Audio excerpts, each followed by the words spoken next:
کے تقاضوں کو مد نظر رکھ کر دیتے ہیں۔ اسی طرح سے حضرات فتویٰ کیسی چیزیں جانتے ہیں؟ ملک بدلنے سے، جگہ بدلنے سے بسا اوقات فتویٰ بدلتا ہے، اور یہ نزاکت عام آدمی ہرگز نہیں سمجھ سکتا، وہی سمجھ سکتا ہے جس کے پاس گہرا علم ہے۔ ایک چھوٹی سی مثال، عورت کی ڈرائیونگ کا مسئلہ ہے، عورت ڈرائیونگ کر سکتی ہے کیا؟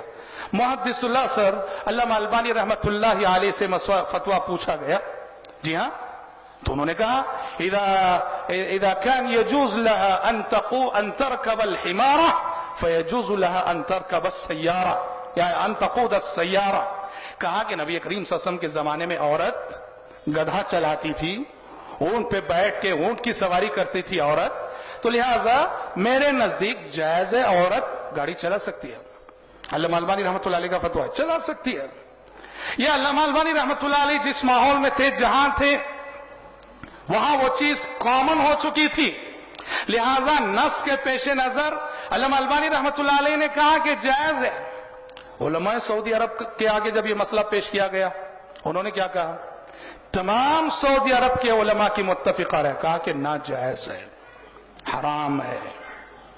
حالانکہ وہ جانتے ہیں، انہیں معلوم ہے کہ اللہ کے نبی کے زمانے میں عورت گھوڑ سواری کرتی تھی، اونٹ پہ بیٹھ کے اونٹ کو پہ بیٹھ کے اونٹ کی سواری کرتی تھی، گدھے کی سواری کرتی تھی، اور اس کا تقاضا ہے کہ کار چلانا بھی جائز ہو۔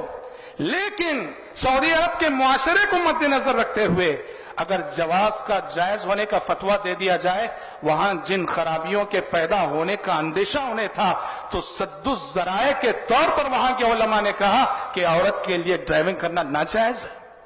یہ بڑی نازک باتیں ہیں، ملک بدلنے سے، جگہ بدلنے سے بسا اوقات فتویٰ بدل سکتا ہے۔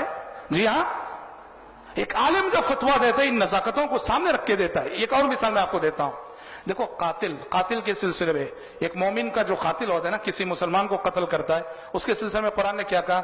وَمَن يَقْتُلْ مُؤْمِنًا مُتَعَمِّدًا فَجَزَاؤُهُ جَهَنَّمُ خَالِدًا فِيهَا۔ جو شخص جان بوجھ کر کسی مسلمان کو قتل کرتا ہے، اس کا بدلہ یہ ہے کہ وہ جہنم میں مخلد ہوگا، مخلد فی النار۔ مومن کا قاتل ہمیشہ کے لیے جہنم میں ہوگا۔ اب بھائی مخلد فی النار انسان ایک ہی گناہ میں ہوتا ہے، وہ کون سا ہے؟ شرک پر ہوتا ہے، شرک کر کے مرے تو مخلد فی النار، ورنہ دوسرے سارے گناہ، کتنا بڑا گناہ انسان کرے جہنم میں جائے گا، سزا پا کر واپس جنت میں آئے گا۔ اب یہ آیت کہہ رہی ہے کہ قاتل مومن کا مخلد فی النار ہے۔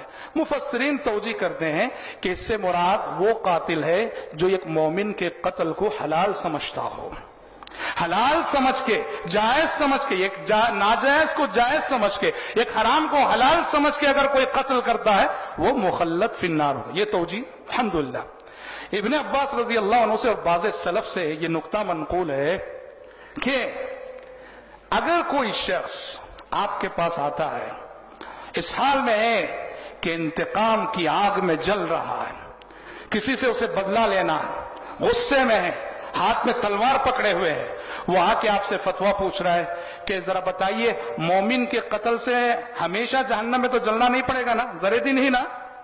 جی ہاں، ذرے دن ہی نہ جلنا پڑے گا۔ ابن عباس کہتے ہیں یہاں ایسے شخص کو کہنا چاہیے کہ نہیں، ہمیشہ جلنا پڑے گا۔ یہاں ایسے شخص کو اس وقت کہنا چاہیے نہیں، ہمیشہ جلنا پڑے گا۔ قرآن مجید کا جو ظاہر ہے اس ظاہر کو پیش کر دینا، اس کی تعویل نہیں کرنا۔ حضرات یہ سب نزاکتیں اہل علم جانتے ہیں، علماء جانتے ہیں، فتویٰ کوئی کھیل نہیں، فتویٰ کوئی کھلواڑ نہیں کہ ہر کس و ناکس فتویٰ دینے لگ جائے۔ دیکھو